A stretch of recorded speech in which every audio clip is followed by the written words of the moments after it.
Un cuarteto así no lo tiene ni Liverpool. Con eso les digo todo. Estamos arrancando esta mesa aquí en Latinus con María Amparo Casar, Jesús Silva Herzog Márquez, Héctor Aguilar Camín y Carlos Bravo Regidor. Me da muchísimo gusto saludarles a los cuatro y les lanzo directo el tema. ¿Se está convirtiendo López Obrador en un autócrata? ¿Se está convirtiendo en un dictador? Todo este tema de la reelección de Saldívar, los ataques al INE, los ataques a la prensa, contra los organismos autónomos, la militarización, etcétera, etcétera, etcétera. ¿Se va a convertir en un dictador López Obrador, Héctor Aguilar Camín? No, esperemos que no, pero desde luego que lleva el camino muy bien andado hacia eso. ¿En qué momento está de la construcción de su autocracia? Bueno, está en un momento muy preocupante. Esta semana pasada lo que nosotros vimos es a un poder legislativo controlado totalmente por el presidente, inducido a hacer una chicanada para establecer un artículo transitorio que es anticonstitucional y para intervenir con ese artículo en la autonomía del otro poder, del poder judicial. De manera que vemos en un solo movimiento al presidente López Obrador ser dueño del poder legislativo y capaz de intervenir en el poder judicial. Esto técnicamente es una tiranía constitucional.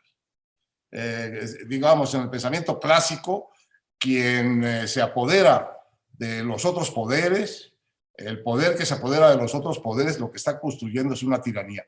Este es el momento, digamos, técnico, constitucional en que está la institucionalidad política de México. Me parece de la mayor, digamos, digno de la mayor preocupación este asunto, porque una vez que no hay los contrapesos de los otros poderes, entonces el único poder que existe prácticamente no tiene límites. Además, este es un poder que hemos visto, el poder del presidente de la República, avanzar sobre otros poderes, sobre otros contrapesos con gran eficacia. Pero nunca, creo yo, lo habíamos visto tan claro como la semana pasada, en que en una sola jugada se quedó con el poder legislativo o hizo al poder legislativo hacer lo que él quería e hizo a través del poder legislativo, le impuso reglas al poder judicial. Es un momento particularmente claro del avance que lleva este presidente en su captura tiránica del poder. Una tiranía, Jesús Silva Herzog Márquez. ¿Cómo ves tú lo que está pasando? Me parece que lo que hemos visto recientemente me parece francamente alarmante. Coincido con la preocupación de Héctor. Yo creo que la semana pasada, creo que lo que sucedió con la iniciativa de reforma judicial, con este intento de prolongar el mandato de Arturo Saldívar al frente de la Suprema Corte de Justicia, sí significa un cambio muy importante en la dinámica de corrosión institucional que habíamos visto. Porque a lo largo del gobierno de López Obrador lo que habíamos visto era pues la defensa de una lógica popular en contra de, digamos, la captura oligárquica de las instituciones democráticas. Y creo que eso pues representaba ciertos desafíos para la democracia liberal, pero lo que se dijo la semana pasada, lo que se sigue argumentando en este momento, tiene la lógica, tiene incluso el vocabulario de la dictadura. Y eso está basado, me parece, en dos elementos fundamentales. La invitación a violar la Constitución, es decir, la Constitución no limita nuestro poder, la Constitución no es restricción del poder político, sino que es un texto que podemos violar sin ningún problema.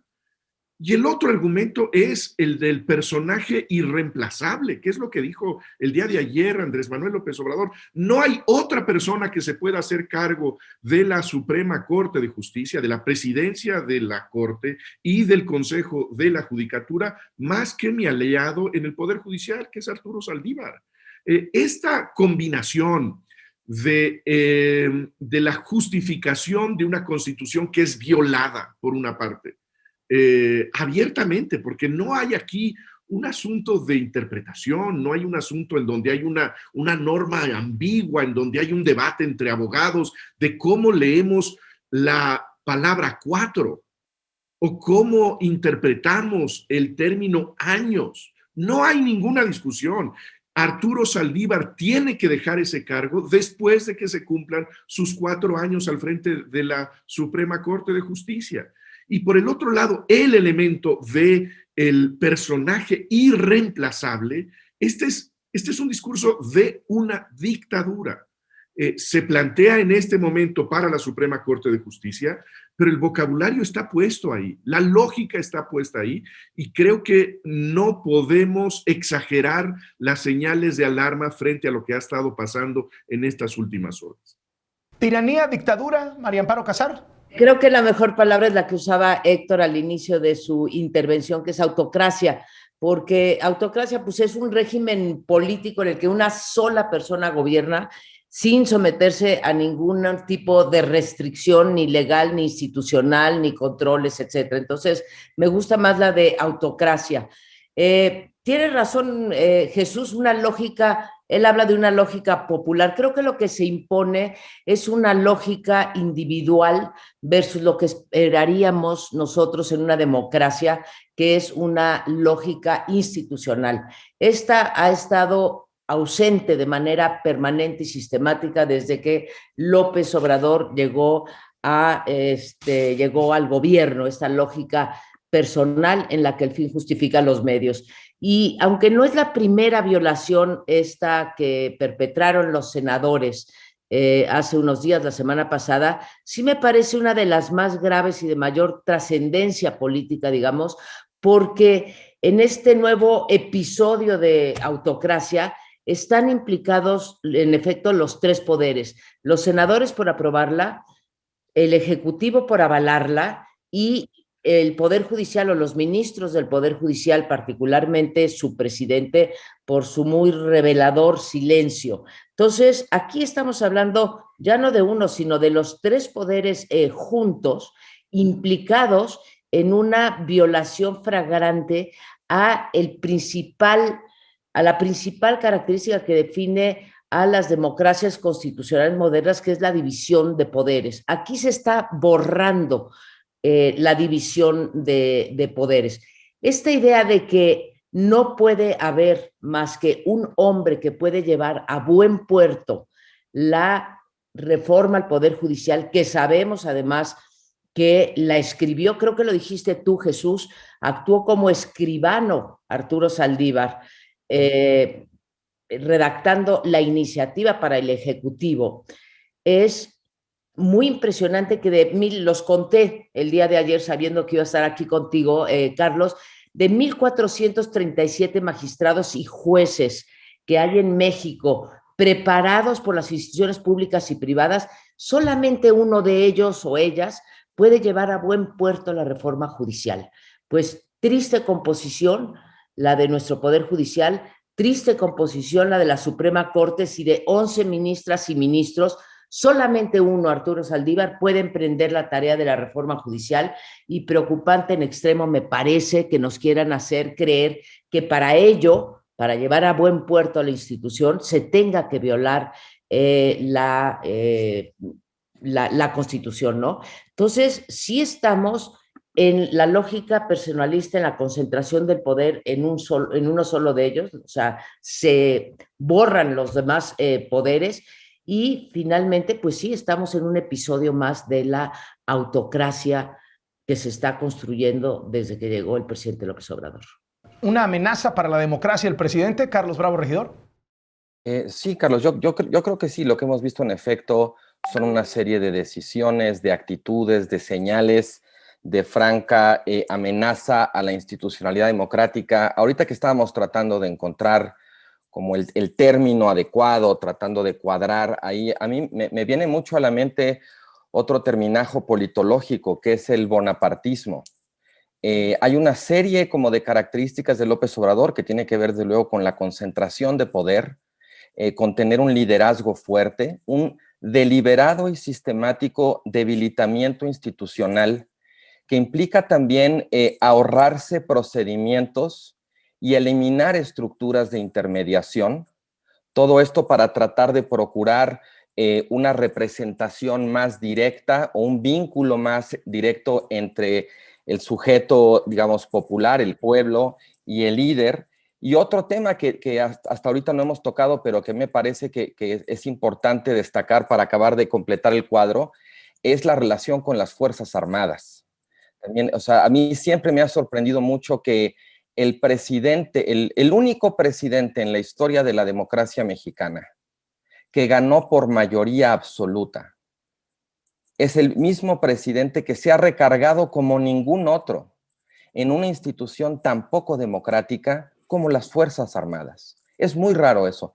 También otro elemento bonapartista tiene que ver con el tipo de base social que tiene, digamos, ese liderazgo y ciertas características, sobre todo conservadoras, que en realidad, bueno, eso sabemos que López Obrador, pues, tiene esta característica increíble de alguna manera tratar de seguir representándose o de decirse un hombre de izquierda, pero que toma decisiones cada vez más evidentemente conservadoras, aunque llame conservadores a sus adversarios, ¿no?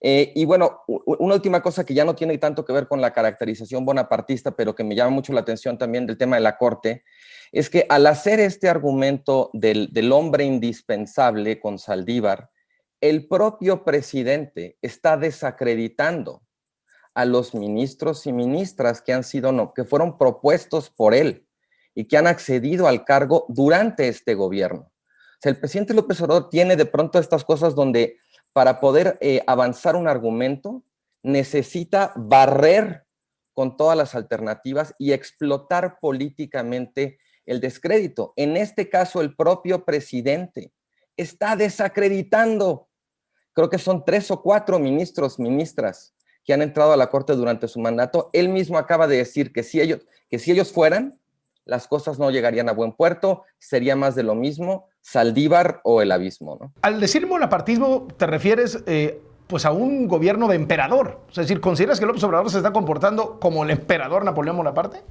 No, lo digo más, digamos, por una suerte como de configuración política o sociológica, sobre todo en términos de los elementos que integran su coalición y la manera de gobierno. O sea, puede haber un gobierno, digamos, republicano bonapartista, ¿no? No tenemos que dar el brinco ya directamente hasta la monarquía, pero es la manera de gobernar, de alguna manera. ¿Sabes quién también tenía, y a lo mejor esto no es casualidad, quién tenía varios visos interesantes de bonapartismo? Benito Juárez. Benito Juárez, sobre todo después del 67, quiso gobernar en muchos sentidos como si la guerra no hubiera terminado, como si la épica de la guerra de alguna manera justificara pasar por encima de la restauración constitucional. Ahora, ¿estamos frente a un ensayo de reelección del propio presidente López Obrador? Es decir, ¿está tocándole las aguas, tentando el agua, midiéndole el agua a los camotes, como se dice, a ver si él en un futuro puede, con la misma mano en la cintura, extender su periodo? ¿Lo ves hasta llegar tan lejos, Héctor Aguilar Camín? A ver, primero quiero volver a lo de emperador y el bonapartismo. Pues Palacio ya tiene, Palacio de emperador ya tiene. Entonces, en ese sentido, ya dio un paso anticipado. No, el punto que han hecho aquí del hombre irreemplazable, de la gente única que puede resolver el problema, este alegato del necesariato y del hombre providencial, y si no es él, entonces no hay remedio, pues lo traslada simplemente al presidente López Obrador, cuya obra está evidentemente inconclusa, va a necesitar más tiempo para mostrar su verdadera dimensión transformadora, y entonces tú trasladas exactamente lo que dice el presidente de Saldívar a que alguien lo diga del presidente, y ya está hecho el discurso del hombre irreemplazable, del hombre sin el cual es imposible seguir adelante. Está hecho el discurso del hombre providencial. Te lo digo con esta precisión porque Leo Zuckerman publica hoy el equivalente de ese discurso. Pone literal el discurso del presidente sobre Saldívar y luego lo convierte en un discurso sobre López Obrador. Y suma, perfecto, 2 más 2 son 4. Yo había recibido una nota de un lector diciéndome, ¿por qué derivas de esto de Saldívar la posibilidad de que se posponga Se extiende el mandato del o se presidente. amplíe el término de López Obrador? Bueno, porque está en la lógica de la argumentación del presidente, que dice, solo él puede llevar a buen término este asunto. Bueno, no faltará el enviado, el emisario, el visionario que diga, solo López Obrador puede llevar a buen puerto la transformación a la que, como estamos viendo, pues le faltan no 2 años, le faltan por lo menos 12, porque si haces las cuentas de lo que ha entregado, pues no ha entregado nada. Jesús.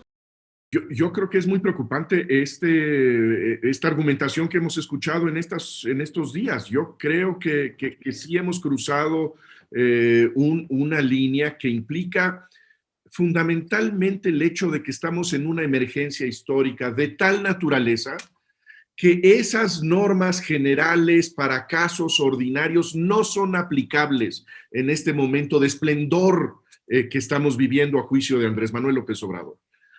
Cuando se hace ese argumento de que las leyes son para momentos ordinarios, pero que no estamos viviendo en momentos ordinarios, está, creo que lo que dice Héctor, justamente haciendo el guión para que alguien más ponga al otro personaje, que es al presidente de la República, en el lugar que López Obrador quiere poner al necesario Arturo Saldívar. Yo creo que es un caso francamente alarmante porque estamos asumiendo que hay este sentido de que las leyes de la Constitución están muy bien, pero no ahorita.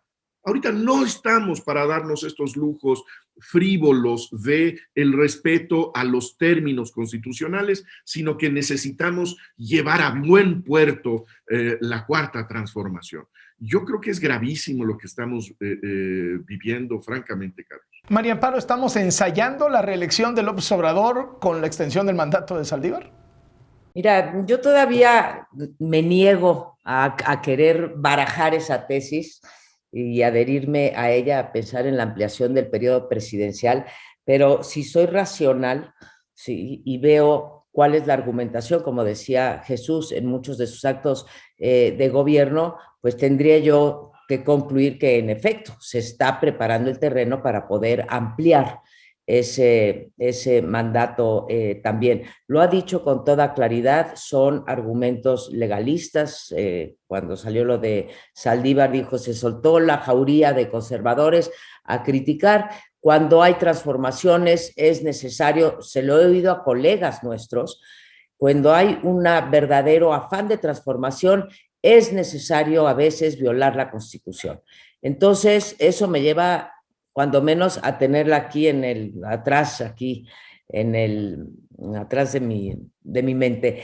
Me preocupa porque él se siente, platicaba el otro día con Héctor sobre Lutero, ¿sí? Y me recuerda mucho a Lutero en 2 sentidos. Uno, el único intérprete de la ley, ¿sí? Debe de ser el pueblo. ¿Sí? De ahí empieza la reforma, que no sean los curas los que lean la Biblia y nos dicen cómo va. Bueno, pues ahora lo que nos dice López Obrador es que no interpreten los jueces la Constitución, la debe de interpretar el pueblo, de ahí que diga, ante la legalidad y la justicia siempre hay que optar por la justicia y el pueblo sabe bien qué es la justicia.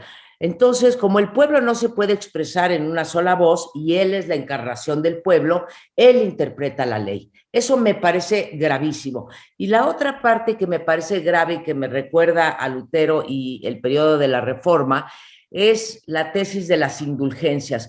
Yo no sé si ustedes estarían de acuerdo conmigo, pero lo que he visto y lo estoy tratando de documentar es que las mañaneras se están convirtiendo en un lugar un poco como cuando Joaquín Hernández Galicia, la Quina, los miércoles recibía a los trabajadores petroleros y ahí les planteaba sus problemas de justicia y él los resolvía.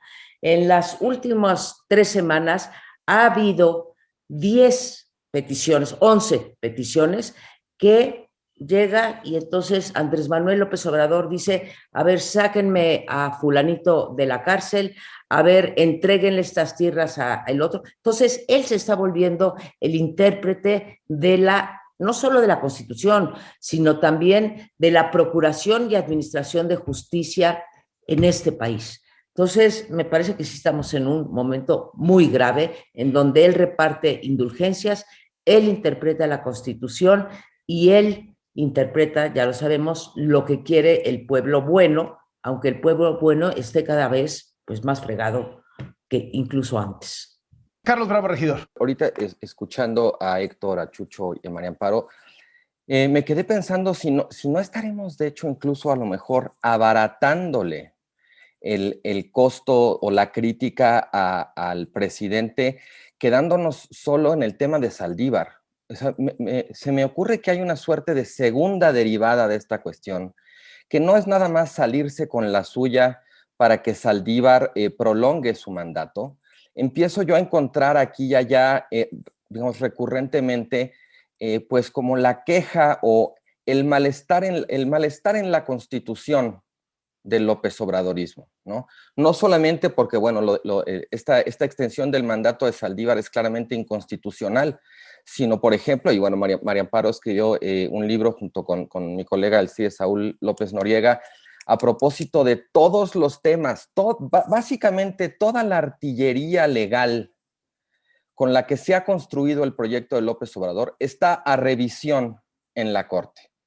Es posible, digamos, que se trate de patear la pelota lo más que se pueda, que algunos pasen, otros no, pero me parece que se está configurando un escenario en el que sería relativamente fácil que el presidente López Obrador ya haga explícito, ya digamos sin ningún tipo de reserva o de disimulo, que la Constitución le estorba, que la Constitución estorba para la transformación y por tanto lo que necesitamos es una nueva Constitución. No sería el primer líder con este tipo de características en intentarlo, lo hemos visto en muchas otras ocasiones, y mi pregunta sería si tenemos manera de resistirlo. La Constitución mexicana, bueno, esto no es una cosa solo nuestra, muchas constituciones tienen el defecto de que no prevén dentro del propio texto un mecanismo de suplencia constitucional. O sea, la Constitución nos dice qué es lo que hay que hacer para reformarla, pero no hay ningún procedimiento establecido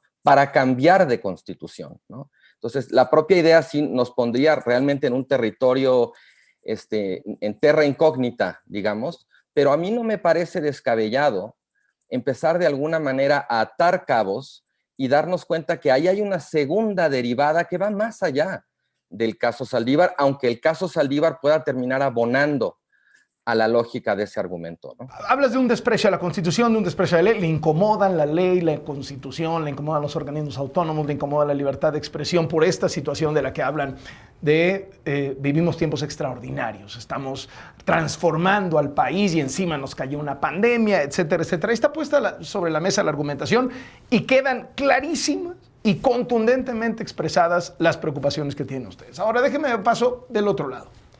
¿Y México qué? O sea, México no es capaz de resistir este embate. No tenemos entre instituciones y algunos que las encabezan, que sean lo suficientemente valientes, organizaciones no gubernamentales, empresariado, medios de comunicación, etcétera. Es decir, una sociedad civil capaz de resistir este embate y por otro lado, y lo dejo muy claro, por otro lado, una oposición capaz de resistir este embate. Porque si nos vamos a lo que marcan las últimas encuestas, López Obrador va a ganar la elección de junio y va a ganar cómodamente la elección de junio, a decir de esas últimas encuestas, salvo que ustedes la vean diferente. Jesús Silva Herzog, ¿cómo ves, digamos, el otro lado frente a este embate de López Obrador? Yo creo que es muy pertinente la pregunta. Me parece que esto, lo que hemos vivido en los últimos años, se explica no solamente por la fuerza, el empuje de López Obrador, que ha sido una fuerza avasallante, sino por la ausencia de oposiciones, la ausencia de resistencias efectivas en el país, en los órganos institucionales, el hecho de que se estén ocupando exitosamente las distintas plazas de la neutralidad en el país para convertirlas en estos focos de resonancia del nuevo régimen.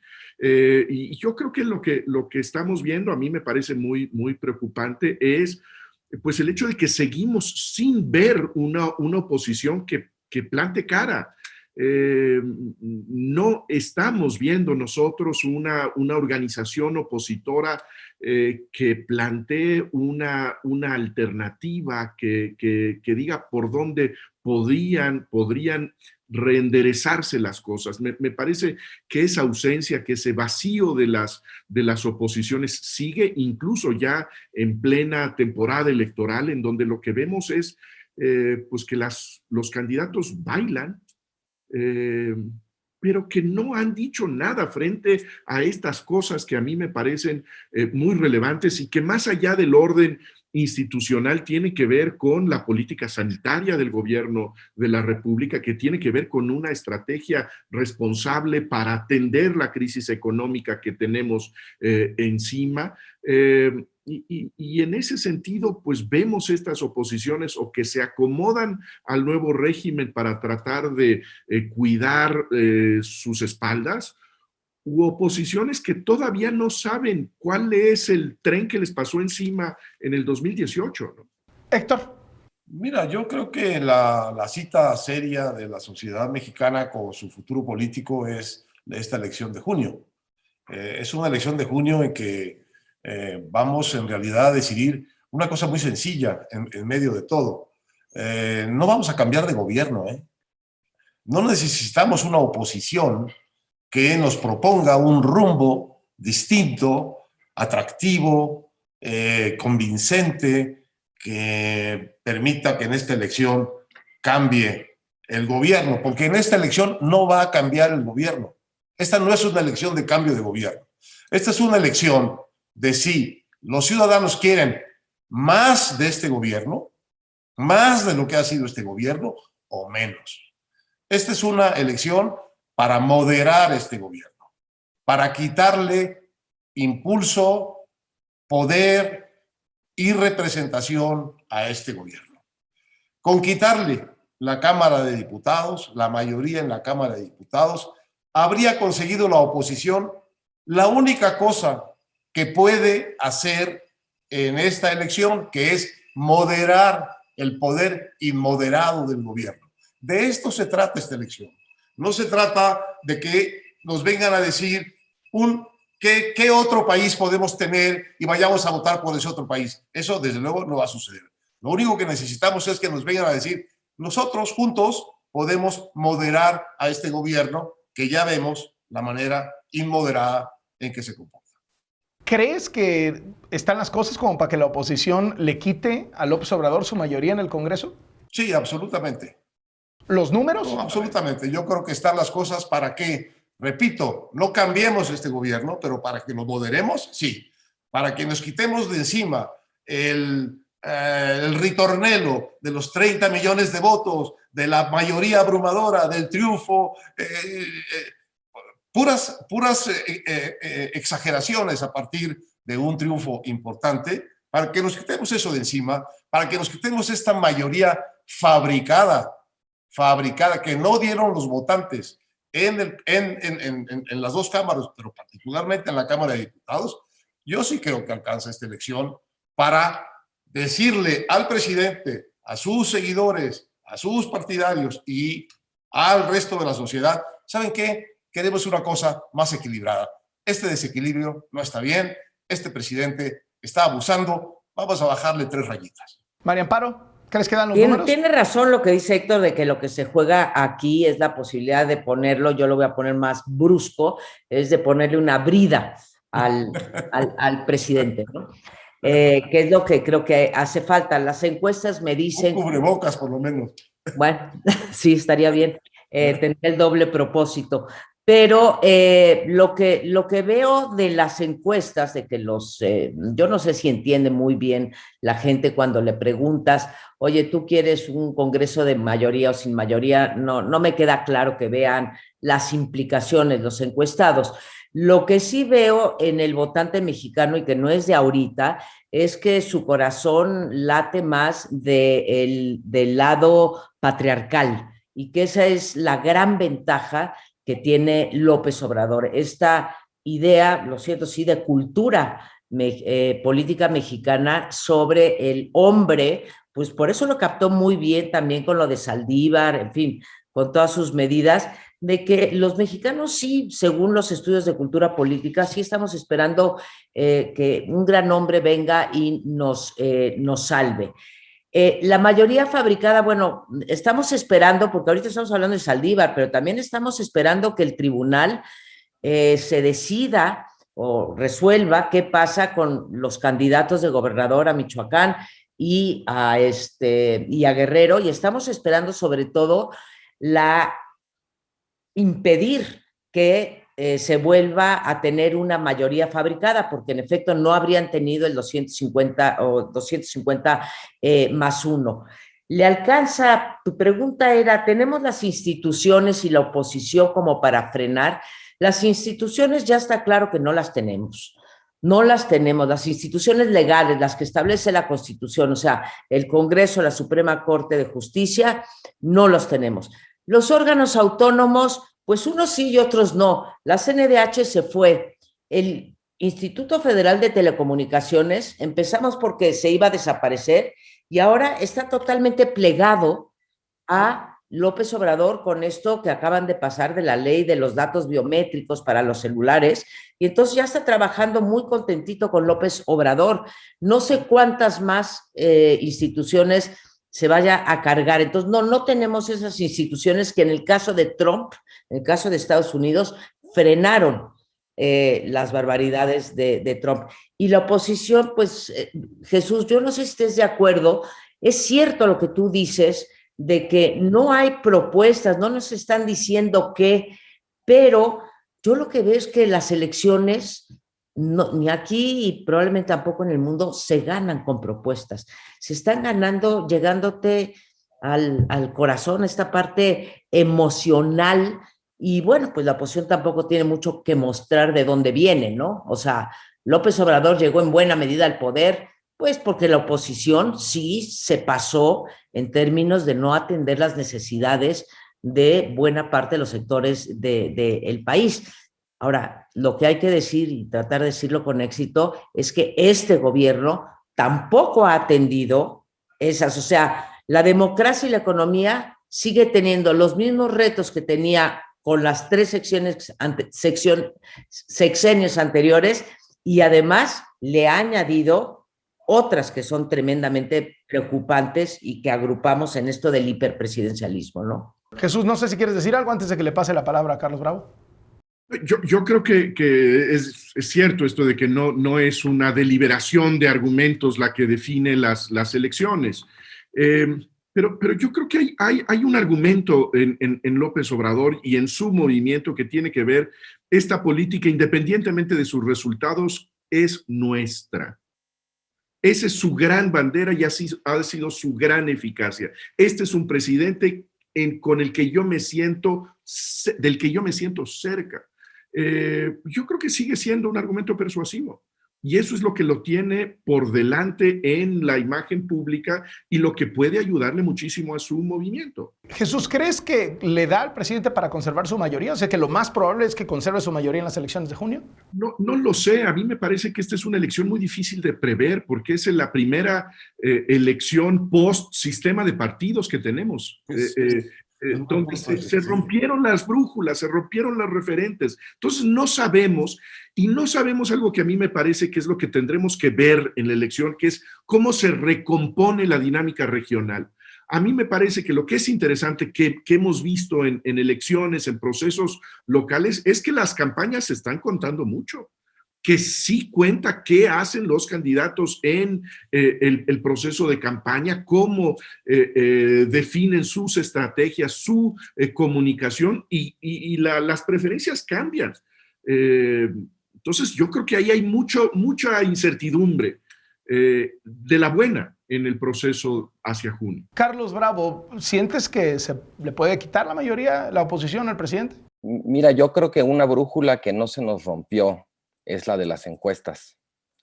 Yo pasé toda la tarde de ayer revisando encuestas de intención de voto desde noviembre pasado hasta ahora. Sobre todo las que están expresadas en términos de intención de voto bruta, ¿no? no la efectiva. Y la verdad es que pues yo no veo en esas encuestas realmente que el argumento de votar por la oposición pues esté haciendo mella. Yo creo que hay un muy buen argumento de por qué votar por la oposición, que tiene que ver con esto de, bueno, pues esta es la manera, para eso son en muchos sentidos las elecciones de medio término, ¿no?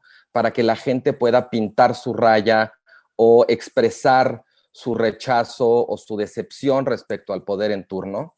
Pero yo la verdad, los números que veo pues no coinciden. Ahora, tú digamos que esgrimes que hay como 3 escalones en las encuestas. Un escalón hasta arriba, que son los indecisos y Morena, un siguiente escalón, que son PAN y PRI, y un tercer escalón, que son todos los demás.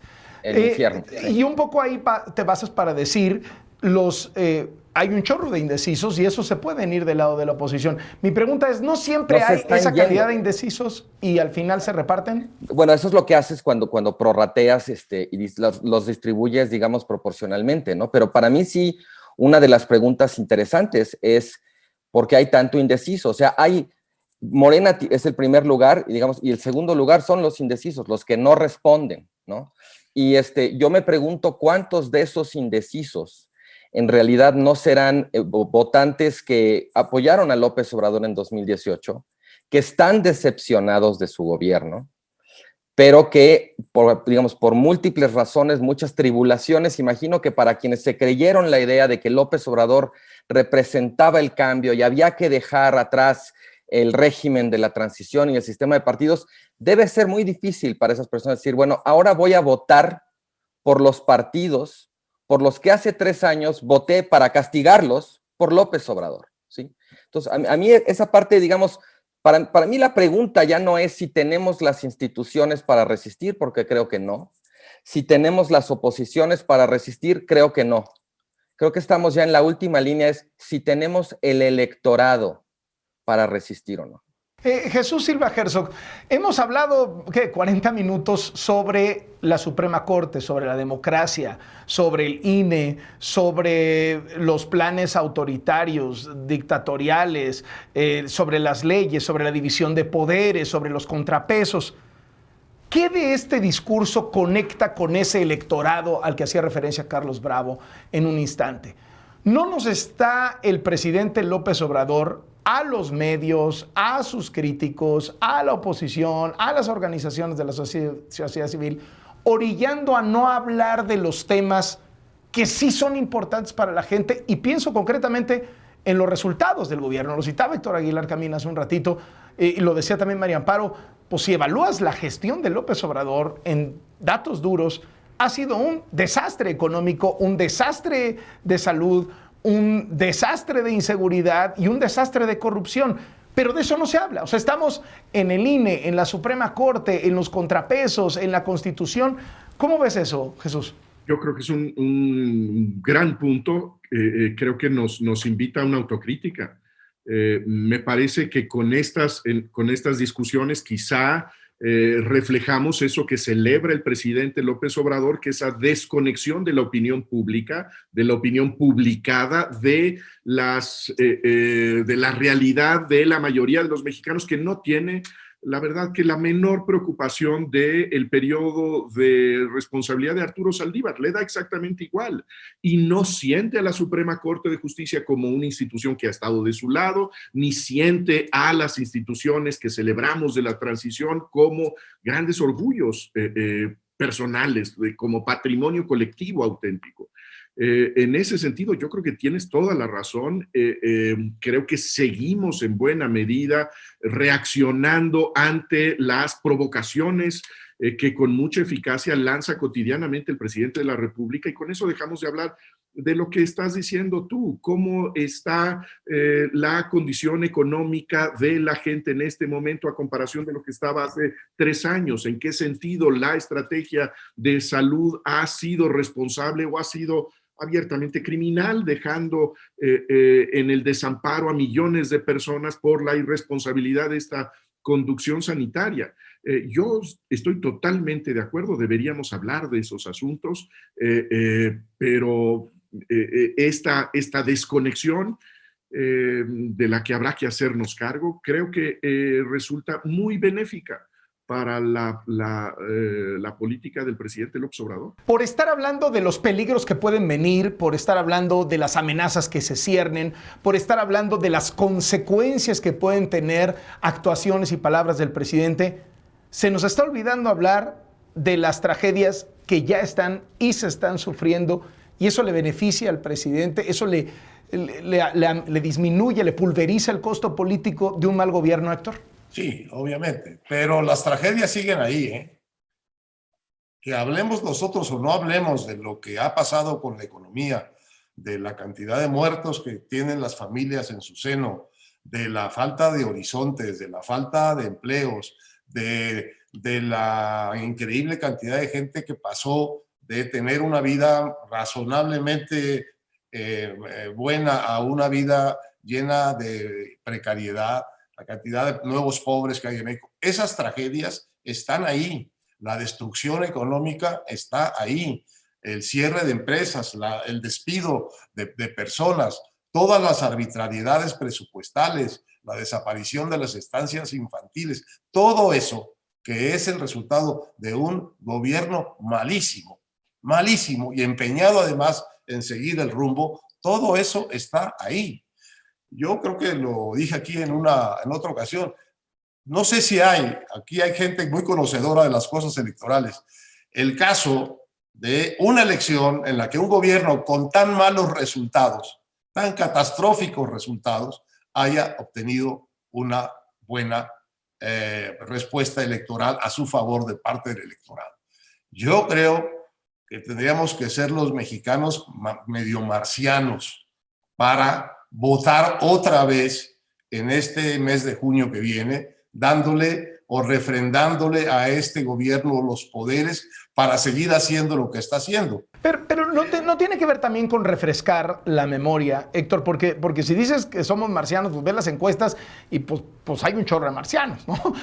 Bueno, a lo que voy es no hay también una parte de estar insistiendo. Es decir, el presidente constantemente le está recordando a la gente por qué la gente dejó de votar por el PAN, por el PRI, por los partidos del pasado. Pero esos partidos no han sido capaces de estarle recordando a la gente por qué no tendría que seguir votando por lo que Sí, pero cuando la gente voltea alrededor, lo que ven no es nada mejor que lo que había. Al contrario, ven muchas cosas que están peor. Y la realidad está ahí. Entonces, la gente un poco lo único que tiene que votar es si quiere más de este gobierno o quiere menos de este gobierno. Y me parece a mí que el impacto en nuestras vidas de este gobierno ha sido tremendamente negativo. Ahora, podemos contar con una parte del electorado que se compra todas las bolas de humo que les tiene el presidente. Efectivamente, hay esa parte del electorado. Pero a mí me parece que si ese es el electorado que vamos a tener, como decía Carlos, la última trinchera que tenemos es ese electorado, pues podemos tampoco tenerlo, ¿eh? Puede ser un electorado tan idiota, tan tonto, tan marciano, de volverle a dar el poder a un señor cuyo ejercicio en el poder ha sido tan malo. Puede ser. Pero la democracia, ¿no? Si ese momento llega, o lo tendremos que reconocer, y tendremos que reconocer que el electorado tampoco funcionó. Pero yo creo que sí va a funcionar. Pero ¿por qué echarle la culpa al electorado, Héctor? O sea, pues si la gente piensa eso, pues que vote y se acabó, ¿no? No le echo la culpa. Es simplemente que es de una manera o es de otra. Yo pienso que es más inteligente de lo que dicen las encuestas. Lo que dicen las encuestas es que es un electorado tonto, que le está ratificando poderes gigantescos a un poder ejecutivo, a un gobierno que ha tenido pésimos resultados. Si de eso no es capaz de darse cuenta el electorado, pues tenemos un electorado un poco tonto. María Amparo. Carlos, yo creo que la pregunta que hiciste es muy pertinente. Nada de lo que hemos discutido estos 40 minutos realmente conecta con las preocupaciones de la gente o del electorado, como quieras. Nada. Le da igual, como decíamos, lo de Saldívar, le da igual el INE, le da igual la Comisión de Derechos Humanos, le da igual el Banco de México. Nada de esto conecta.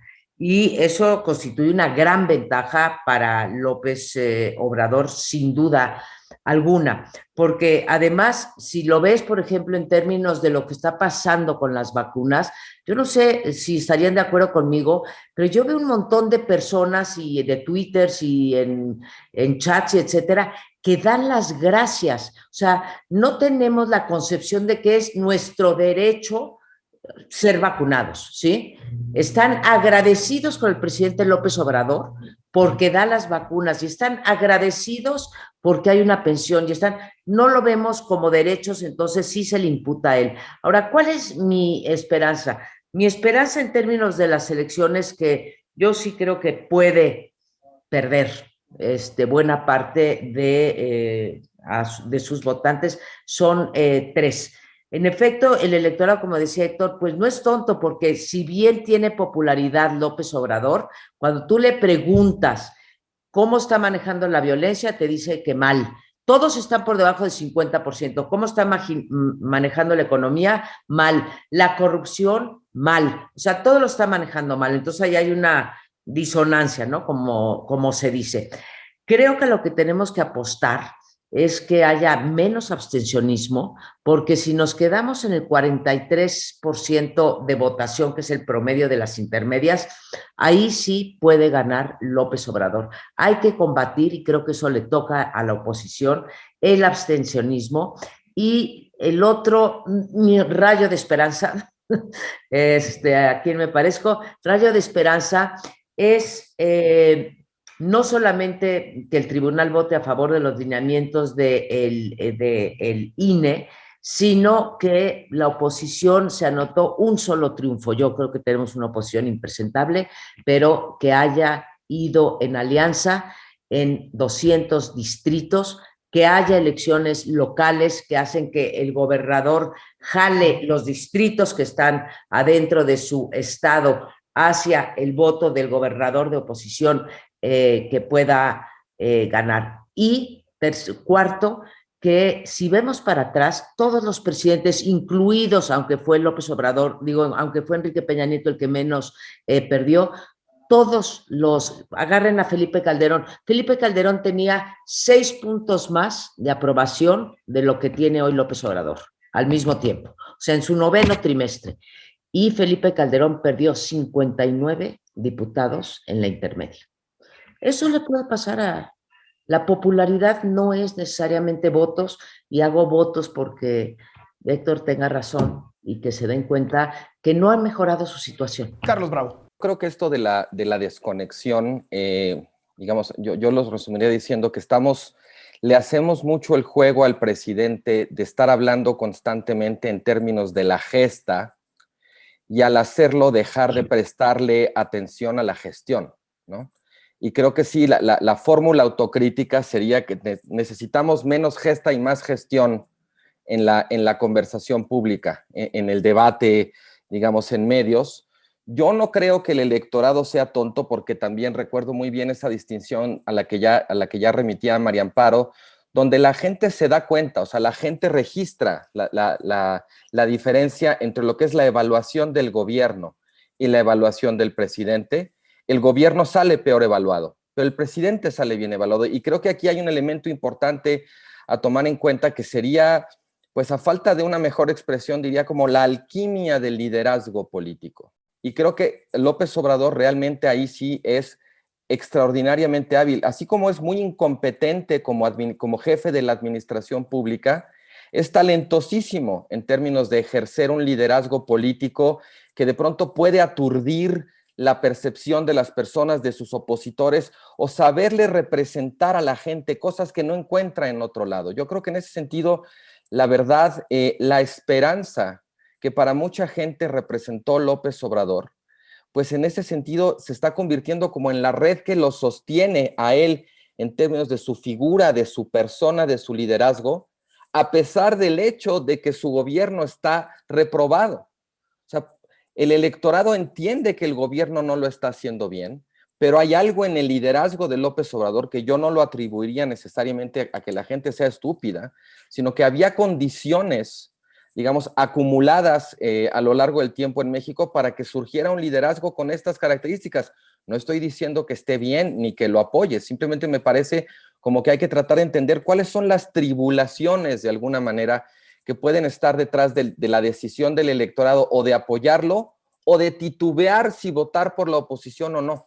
Jesús, ¿querías agregar algo? Quería reaccionar a lo que había dicho Héctor. Yo estoy totalmente en desacuerdo con este cuadro que presenta Héctor de un país de otro planeta si decide votar por Andrés Manuel López Obrador y que todos los que voten por Andrés Manuel López Obrador después de estos años de gestión son idiotas. Yo creo que no podemos pensar que la única racionalidad política aceptable es la que nos da la razón a nosotros.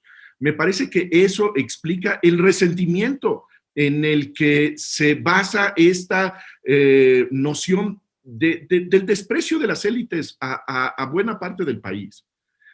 Yo creo que esa realidad de la que está hablando Héctor necesita ser politizada. No hay un efecto inmediato de la preferencia electoral por lo que sucede en el crecimiento económico, en los índices de violencia. Esa realidad se necesita politizar. Y el único que ha politizado en México desde hace mucho tiempo se llama Andrés Manuel López Obrador y por eso lleva mano. No son idiotas los que se sienten cerca de su causa, porque sienten más allá, y creo que lo decía muy bien Carlos, más allá de una reflexión sobre la gestión de las políticas públicas, se sienten cerca de esa política, sienten que es una política propia y nadie en la oposición ha politizado el conflicto político en otros términos. Por eso yo creo que va en este momento todavía llevando mano Andrés Manuel López Obrador en nuestra discusión. Héctor. Sí, bueno, era una manera de decir, ¿no? Que la gente se da cuenta y que va a votar en consecuencia de lo que se da cuenta. Como está reflejado en tantas encuestas, la gente se da cuenta de que la economía es un desastre, de que la lucha contra la violencia es un desastre, de que su economía es un desastre, de que su riesgo sanitario y probablemente las vidas que ha perdido en su familia han sido un desastre. La gente está viviendo una muy mala época. A mí lo que me parece normal es que esta gente, a la hora de votar, no sé ni siquiera si hayan empezado a preguntarse por quién van a votar, pero conforme se acerque el momento, la gente lo que va a hacer es lo que hace toda la gente en el mundo, traducir en votos lo que es su experiencia de este gobierno. Y a mí me parece que la experiencia de este gobierno es suficientemente mala en la vida cotidiana de la gente, aunque es verdad que no está politizada y tiene mucha razón Jesús en eso, de que eso tiene que volverse un argumento político, pero la experiencia es tan mala que a mí me parece que no puede dar paso racional a una votación muy favorable al gobierno que ha provocado todo este daño en la vida cotidiana de la gente. Eso es lo que yo creo. Lo digo de una manera corriente, diciendo que tenemos que ser marcianos para no traducir todo este dolor en un voto en contra. Suprimo lo de marcianos. No quería decir eso. Quería decir simplemente que la experiencia de este gobierno ha sido muy mala para la gente y que a mí me parecería lo normal que hubiera un voto de castigo en contra de este gobierno. Eso es todo. María Amparo. Carlos, a ver, Héctor, yo sí creo que en política hay tiempos. Llevamos 2 años y medio, en fin, de un mal gobierno. Los gobiernos anteriores fueron muy malos también para los sectores de la población. No tan malos. ¿Perdón? No tan malos. No tan malos, pero tampoco tan distintos. O sea, la desigualdad creada, la pobreza, la violencia, etcétera, viene de atrás. Entonces, el ritmo del electorado, los tiempos del electorado no son tan inmediatos como lo son para nosotros que somos estudiosos de, digamos, de estos fenómenos. Entonces, no necesariamente traduces de manera inmediata tu realidad en votos. Voy a castigar a López Obrador porque no me trajo tal. Pasa mucho tiempo, ahí me voy a poner del lado de López Obrador, fueron 36 años de neoliberalismo espantoso para que la gente se diera cuenta. Ahora, Jesús, yo sí Tienes creo que llevar ese argumento al presidente, porque Sí, el se primero lo- que está bastante preocupado por esas elecciones es él, ¿eh? sí se ve claramente su preocupación y está haciendo las mayores cosas posibles antes de las elecciones, por si acaso. Lleva a mano el presidente por muchas otras cosas, además de su conexión, Jesús, con el pueblo, digamos, entre otras, el gran poder que ha estado dispuesto a ejercer, porque todo presidente tiene poder, creo que ninguno tanto como pero sobre todo ninguno ha estado tan dispuesto como López Obrador a violar la ley para poder imponer su voluntad.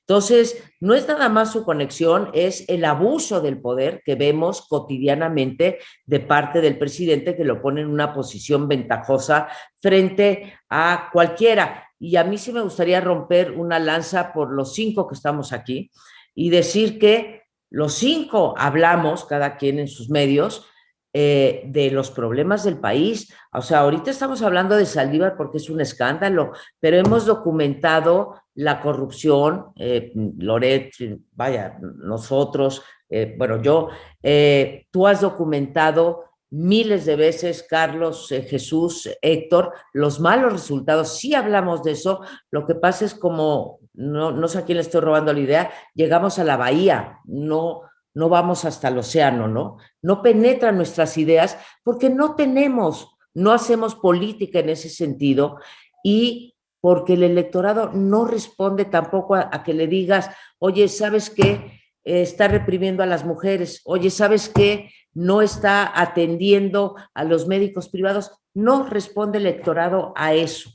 Entonces, sí estamos en franca desventaja sin desconocer la habilidad impresionante del presidente López Obrador. Yo creo que el electorado necesita ideas, pero no necesita muchas ideas. La verdad es que le basta con su experiencia. Yo creo que... Pero Héctor, no siente, a lo mejor no le faltan ideas, pero yo creo que sí falta un marco de interpretación alternativo de la realidad. O sea, yo creo que lo que estamos diciendo aquí es lo que en Estados Unidos llaman un framework, ¿sabes? O sea, está perfectamente establecido el marco de interpretación que ha puesto el presidente y no hay un marco que le haga realmente competencia. El presidente se ha encargado de llevar la elección, digamos, a un tono muy dramático. A lo mejor el marco de interpretación alternativo, por muy contraintuitivo que esto suene, tiene que consistir en desdramatizar la elección y decir, es perfectamente normal en las democracias presidenciales que el gobierno en turno pague el costo de llevar tanto tiempo gobernando y de los resultados. No es gran cosa, se vale, se puede, ¿no? O sea, para mí ese sería de alguna manera como un marco de interpretación que realmente a lo mejor podría ganar tracción para llevarnos más allá de la bahía que estaba diciendo María Amparo. Les agradezco muchísimo a los 4 que estén en esta mesa de Latinus y espero que nos veamos en la próxima. De verdad, muchísimas gracias. María Amparo Casar, Héctor Aguilar Camín, Jesús Silva Herzog Márquez y Carlos Bravo Regidor. Gracias y muchos saludos. Muchas gracias a ustedes. Hasta luego. Gracias a ustedes.